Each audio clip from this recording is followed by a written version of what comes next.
ദൈവത്തിരുനാമത്തിന് മഹത്വം ഉണ്ടാകട്ടെ. കർത്താവായ യേശുക്രിസ്തുവിൻ്റെ നിസ്തുലമായ നാമത്തിൽ നിങ്ങൾക്ക് ഓരോരുത്തർക്കും എൻ്റെ എളിയ സ്നേഹവന്ദനം. കർത്താവിൻ്റെ പൊന്നുനാമം എന്നും എന്നേക്കും മഹത്വപ്പെടട്ടെ. ദൈവത്തിൻ്റെ വചനം അത് ജീവനുള്ളതാണ്, ചൈതന്യമുള്ളതാണ്, ഇരുവായത്തിലുള്ള ഏത് വാളിനേക്കാളും മൂർച്ചയുള്ളതാണ്, പ്രാണനെയും ആത്മാവിനെയും സന്ധിമജ്ജകളെയും വേർപിടിക്കുമ്പോഴേ തുളച്ചെല്ലുന്നതാണ്, ഹൃദയത്തിലെ ചിന്തനങ്ങളെയും ഭാവങ്ങളെയും വിവേചിക്കുന്നതാണ്. അതാണ് വചനത്തിൻ്റെ ശക്തി. അതുകൊണ്ടല്ലേ നാം വചനം കേട്ടുകൊണ്ടിരിക്കുമ്പോൾ നമ്മുടെ ജീവിതത്തിൽ ഒരുപാട് മാറ്റങ്ങൾ സംഭവിക്കുന്നത്. ഈ ദൈവത്തിൻ്റെ വചനം കേട്ട് ദൈവത്തിൻ്റെ വചനം കൈക്കൊള്ളുന്ന ഓരോ മനുഷ്യരിലും വലിയ വലിയ മാറ്റങ്ങൾ നടക്കുന്നു. ഈ ഭൂമിയിൽ എന്തെല്ലാം ചെയ്തിട്ടും മാറ്റം വരാത്ത മനുഷ്യ ജീവിതങ്ങൾ, ചികിത്സകൾ ചെയ്തിട്ടും അല്ലെങ്കിൽ അഡിക്ഷൻ സെൻ്ററിൽ കൊണ്ടുപോയിട്ടും മദ്യപാനം മാറാത്ത എത്രയോ ആളുകൾ ഒറ്റ പ്രാവശ്യം ദൈവത്തിൻ്റെ വചനം കേൾക്കുന്നു, അന്ന് തന്നെ അവരുടെ ജീവിതം മാറുന്നു. എനിക്കങ്ങനെ പരിചയമുള്ള ഒത്തിരി പേരെ അറിയാം, നേരിട്ടറിയാം.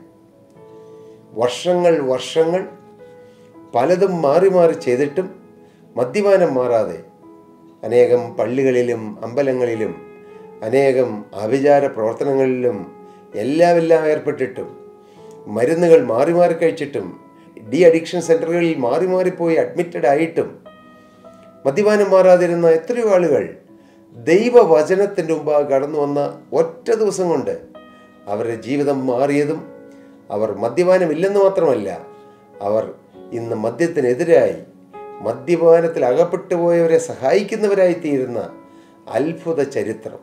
അതാണ് ക്രിസ്തുവിൻ്റെ വചനത്തിൻ്റെ ശക്തി. പ്രിയപ്പെട്ടവരെ, നിങ്ങൾ ഇന്ന് ഈ വചനം കേട്ടുകൊണ്ടിരിക്കുമ്പോൾ നിങ്ങൾ ഏതെങ്കിലും കാര്യത്തിൽ, മദ്യപാനം മാത്രമല്ല, ഏതെങ്കിലും കാര്യത്തിൽ പരാജയപ്പെട്ട് കിടക്കുന്നവരാണെങ്കിൽ, ഏതെങ്കിലും വിഷയത്തിൽ അഡിക്റ്റഡ് ആണെങ്കിൽ, ദൈവം ദുഃഖിക്കുന്ന ഏതെങ്കിലും കാര്യത്തിൽ നിങ്ങൾ കെട്ടപ്പെട്ട് കിടക്കുകയാണെങ്കിൽ, ഈ തിരുവചനം നിങ്ങളുടെ കെട്ടുകളെ കത്തിച്ചു കളയും. അങ്ങ് പണ്ട് ന്യായാധിപന്മാരുടെ പുസ്തകത്തിൽ ശിംശോനെ കയറുകൊണ്ട് ബന്ധിച്ചു. പക്ഷേ ശിംശോന്റെ മേൽ ആത്മാവ് വന്നപ്പോൾ ആ കയറെല്ലാം ചണനൂൽ പോലെ കത്തി അത് ചാമ്പലായിപ്പോയി. ദൈവത്തിൻ്റെ വചനമാകുന്ന തീ നമ്മുടെ മേൽ വരുമ്പോൾ, നാം അത് സ്വീകരിക്കുമ്പോൾ, ആ വചനത്തിൻ്റെ മുമ്പിൽ നമ്മെ തന്നെ നാം സമർപ്പിക്കുമ്പോൾ, നമ്മിലുള്ളതായ ചില കെട്ടുകൾ, നമ്മിലുള്ളതായ ചില പാരമ്പര്യത്തിൻ്റെ കെട്ടുകൾ, ചില മ്ലേച്ഛകരമായ സ്വഭാവത്തിൻ്റെ കെട്ടുകൾ, അങ്ങനെ അനേകം പിശാച് കെട്ടിരിക്കുന്ന കെട്ടുകളെല്ലാം പൊട്ടി നമുക്ക് കർത്താവ് സ്വാതന്ത്ര്യം തരും. അതേ പ്രിയരെ, സ്വാതന്ത്ര്യത്തിൻ്റെ ജീവിതമാണ് ക്രിസ്തീയ ജീവിതം. പേടിച്ചു വിറച്ച് അടിമത്വത്തിൽ കഴിയേണ്ട ജീവിതമല്ല. ക്രിസ്തുവിനോടുള്ള സ്നേഹത്താലും ക്രിസ്തുവിൻ്റെ സ്നേഹത്താലും നിറഞ്ഞ് നാം ജീവിക്കേണ്ട ജീവിതമാണ് ക്രിസ്തീയ ജീവിതം. സ്വാതന്ത്ര്യത്തിനായി ക്രിസ്തു നമ്മെ സ്വതന്ത്രരാക്കി. കാൽവരി ക്രൂശിൽ കർത്താവായ യേശു ക്രിസ്തു നമുക്ക് സ്വാതന്ത്ര്യം വിളംബരം ചെയ്യുക മാത്രമല്ല, യഥാർത്ഥമായ സ്വാതന്ത്ര്യം നമുക്ക് തന്നു. നാം ഇനി അത് പ്രാപിക്കണമെന്ന് മാത്രമേ ഉള്ളൂ. ദൈവത്തിന് സ്തോത്രം. സ്വാതന്ത്ര്യത്തിനായിട്ട് ക്രിസ്തു നമ്മെ സ്വതന്ത്രരാക്കി. ആകയാൽ അതിൽ ഉറച്ചു നിൽപ്പീൻ, അടിമനുഖത്തിൽ പിന്നെയും കുടുങ്ങിപ്പോകരുത്.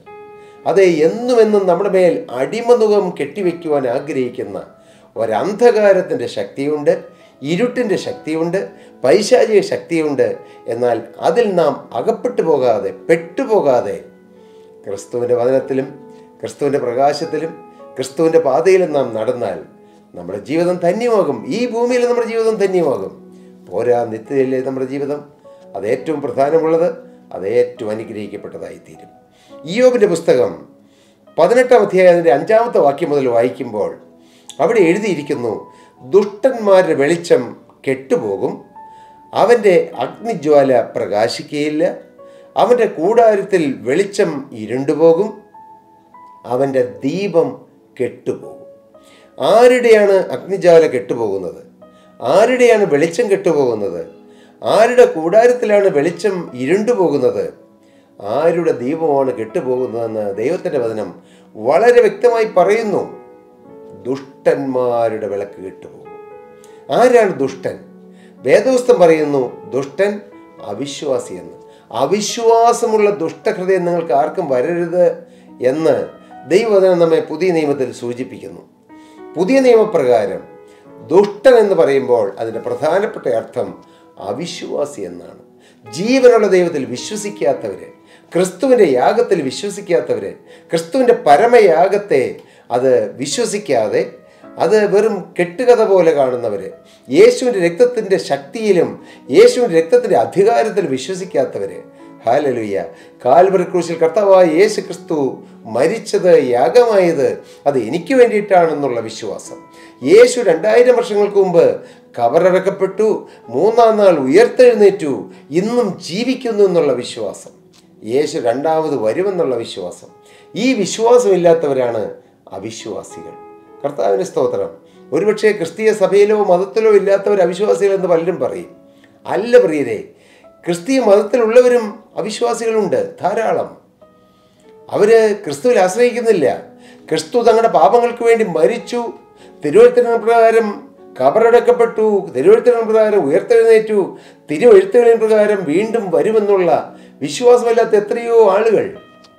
അങ്ങനെ യഥാർത്ഥ വിശ്വാസം ഉണ്ടായിരുന്നെങ്കിൽ കർത്താവിൻ്റെ വരവിന് വേണ്ടി നോക്കി പാർത്തിരിക്കുകയില്ലേ? തങ്ങളെ തന്നെ ഒരുക്കുകയില്ലേ?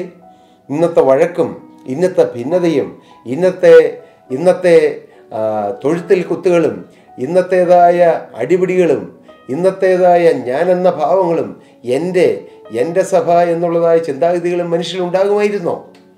ഇല്ല. മനുഷ്യരതെല്ലാം മറക്കുന്നു. യേശു രണ്ടാമത് വരും. അതൊരു കെട്ടുകഥയായി പോയിരിക്കുന്നു. പ്രിയ സഹോദരങ്ങളെ, നിങ്ങൾ ജീവനുള്ള ക്രിസ്തുവിൽ വിശ്വസിക്കുന്നുവോ? നിങ്ങൾ വിശ്വസിച്ചാൽ നിങ്ങളുടെ വെളിച്ചം കെട്ടുപോകാതിരിക്കും.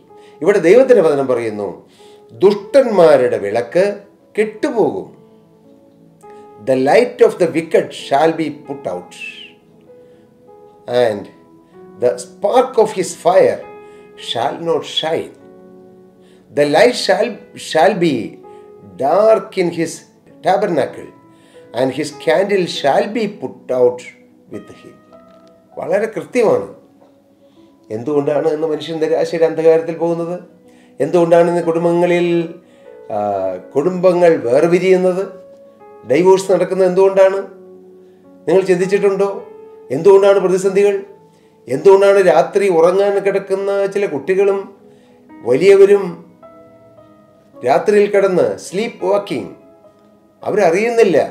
അവരുടെ മുറിയിൽ നിന്ന്, അവർ കിടക്കുന്ന കട്ടിലിൽ നിന്ന് എഴുന്നേറ്റ് അവർ വീടിൻ്റെ ലോക്ക് മാറ്റി അവർ പുറത്തേക്ക് ഇറങ്ങുന്നു. അവിടെയൊക്കെ നടന്നിട്ട് എങ്ങും തട്ടാതെ അവർ നടന്നിട്ട് വീണ്ടും വന്ന് കിടക്കുന്നു. പ്രിയപ്പെട്ടവരെ, നമുക്ക് അത്ഭുതം തോന്നും. ഇത് അത്ഭുതമല്ല, ഇത് നടന്ന സംഭവമാണ്. ഇതിൻ്റെ പിന്നിൽ വ്യാപരിക്കുന്ന ഒരു അന്ധകാര ശക്തിയാണ്. അത് ഇരുളിൻ്റെ ശക്തിയാണ്. ചില പാരമ്പര്യത്തിൻ്റെ കെട്ടുകളാണതല്ല, പൈശാചിൻ്റെ കെട്ടുകളാണ്. അതെല്ലാം പൊട്ടിമാറണം. നാം ഉറങ്ങുമ്പോൾ സങ്കീർത്തനക്കാരൻ പറഞ്ഞ പോലെ, ഞാൻ സമാധാനത്തോടെ കിടന്നുറങ്ങും. നീയല്ലോ യഹോവേ എന്നെ നിർഭയം വസിക്കുമാറാക്കുന്നത്. നിർഭയമായി നിങ്ങൾക്കൊന്ന് ഉറങ്ങണമോ? ഉറക്കം നഷ്ടപ്പെട്ടു പോയ എത്ര ആളുകളുണ്ട്? ഉറങ്ങാൻ പറ്റുന്നില്ല. കിടക്കും, പിന്നെ എഴുന്നേൽക്കും, പിന്നെ കുറച്ചു നേരം പോയി ഇരിക്കും, കുറച്ചു നേരം എന്തെങ്കിലുമൊക്കെ വായിക്കും, ഏതെങ്കിലും പാട്ടുകൾ കേൾക്കും, പ്രസംഗങ്ങൾ കേൾക്കും. പക്ഷെ ഉറങ്ങാൻ പറ്റുന്നില്ല.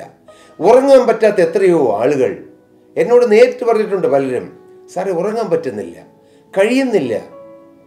എന്തുകൊണ്ടാണ്? അന്ധകാരത്തിൻ്റെ വ്യാപാരമാണ്. ഉറക്കുന്നത് ദൈവമാണ്. ഞാൻ സമാധാനത്തോടെ കിടന്നുറങ്ങും. നീയല്ലോ യഹോവേ എന്നെ നിർഭയം വസിക്കുമാറാക്കുന്നത്.